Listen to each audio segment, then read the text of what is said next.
Delhi Chief Minister Arvind Kejriwal is holding a press briefing. Let's go straight to him. 480 ton में से भी केवल 350 ton oxygen Delhi पहुंच पाई है। प्रधानमंत्री जी, जब से ऑक्सीजन का संकट शुरू हुआ है, मेरे फोन बजते रहते हैं। कभी कोई अस्पताल कहता है कि 3 घंटे की ऑक्सीजन बची है, कभी कोई अस्पताल कहता है कि 2 घंटे की ऑक्सीजन बची है। हम कारण जानने की कोशिश करते हैं तो पता चलता है कि पीछे किसी राज्य ने दिल्ली के लिए ऑक्सीजन लाने वाले ट्रक को रोक रखा है। हमने मदद के लिए केंद्र सरकार में कुछ मंत्रियों को फोन किए। शुरू में उन्होंने खूब सहयोग किया सर, लेकिन अब वो भी बेचारे थक गए हैं। सर, देश के संसाधनों पे तो 130 करोड़ लोगों का अधिकार है ना। अगर दिल्ली में ऑक्सीजन की फैक्ट्री नहीं है तो क्या दिल्ली के 2 करोड़ लोगों को ऑक्सीजन नहीं मिलेगी?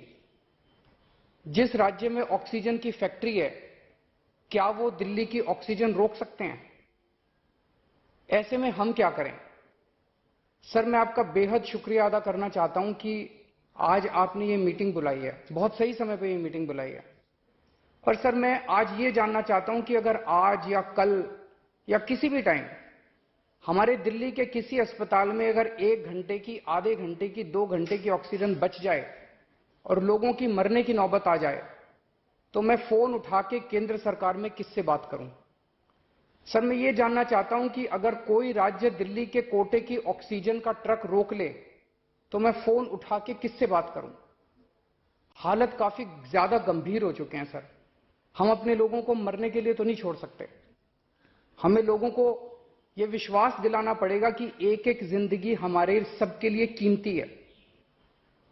हम आपसे फिर से दिल्ली के लोगों की तरफ से हाथ जोड़ के अपील कर रहे हैं कि सर, तुरंत कोई कठोर और सार्थक कदम नहीं उठाया गया तो शायद दिल्ली के अंदर कोई बहुत बड़ी त्रासदी हो सकती है। मैं आपसे मार्गदर्शन चाहता हूं सर।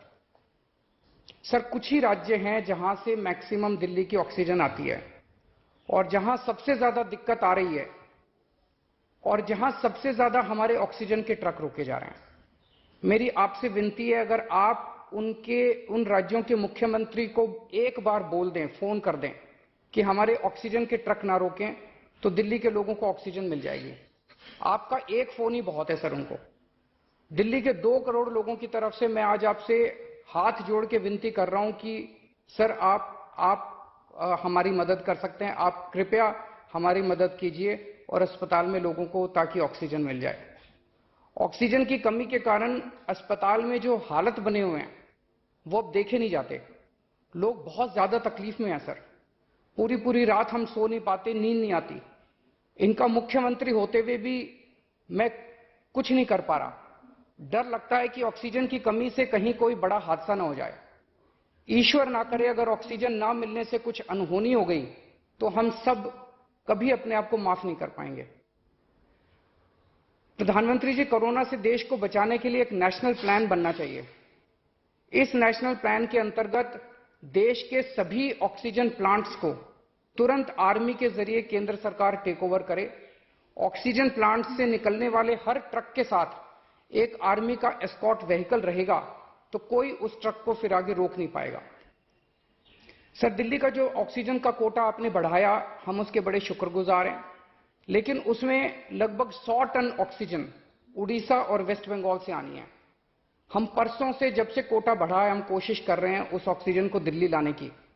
मेरा आपसे निवेदन है कि यहां से ऑक्सीजन अगर हो सके तो हमें हवाई जहाज से उपलब्ध करवाई जाए, और नहीं तो जैसा अभी बताया गया, आपका आइडिया है ऑक्सीजन एक्सप्रेस शुरू करने का, वो ऑक्सीजन एक्सप्रेस शुरू करके वेस्ट बंगाल और उड़ीसा से हमें ऑक्सीजन दिलवाई जाए। आइडिया नहीं, ऑलरेडी चल रहा है। सर, दिल्ली तक नहीं पहुंच पा रही, हमारी दिल्ली तक नहीं आ रहा। उसमें अगर हमें दिल्ली के लिए भी कॉरिडोर मिल जाए तो आपकी बड़ी मेहरबानी होगी सर। आपने 2-3 जगह तो कर दिया सर, आपके इंटरवेंशन से मुझे पता चला। एक दिल्ली के लिए और करा दीजिए सर, यहां की हमारी 100 टन ऑक्सीजन उधर से आनी है। प्रधानमंत्री जी, हमारे देश के वैज्ञानिकों ने इतने कम समय में जो वैक्सीन बनाई है, इसके लिए हमारे वैज्ञानिक साधुवाद के पात्र हैं। आपने इसमें जो प्रयास किए, आपका बहुत बहुत शुक्रिया। अब हम सब लोगों को मिलकर कम से कम समय में अपने नागरिकों को ये वैक्सीन लगवानी चाहिए। इसमें केंद्र और राज्य सभी सरकारों को, हमको मिलकर काम करना है। अभी सर केंद्र सरकार ने आदेश जारी किए हैं कि 1 मई से राज्य सरकारें सीधे कोरोना वैक्सीन खरीद सकती हैं।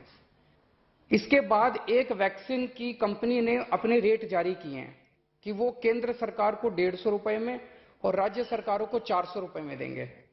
सर एक ही देश में एक ही सामान के 2 रेट कैसे हो सकते हैं? 1 नेशन 1 रेट होना चाहिए।